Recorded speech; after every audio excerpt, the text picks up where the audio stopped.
السلام علیکم۔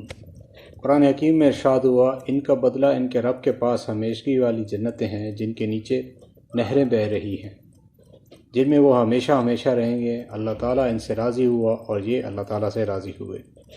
یہ اس کے لیے ہے جو اپنے پروردگار سے راضی ہوئے۔ حدیث مبارک میں آتا ہے کہ حضرت ابن مسعود بیان فرماتے ہیں کہ رسول اللہ صلی اللہ علیہ وآلہ وسلم نے فرمایا، حج و عمرہ پے در پے کرو، کیونکہ یہ رائے فقر و گناہوں کو اس طرح ختم کر دیتا ہے جس طرح بھٹی لوہے، سونے، چاندی کی میل دور کر دیتی ہے، اور حج مقبول کی جزا صرف جنت ہی ہے۔ آزمائے وہی جاتے ہیں جنہیں اللہ تعالیٰ پسند فرماتا ہے۔ بہتری سے پہلے دیر ہو سکتی ہے، مشکل کے بعد آسانی رب کریم کا وعدہ ہے۔ صبر و یقین کا دامن تھامے رکھنا چاہیے۔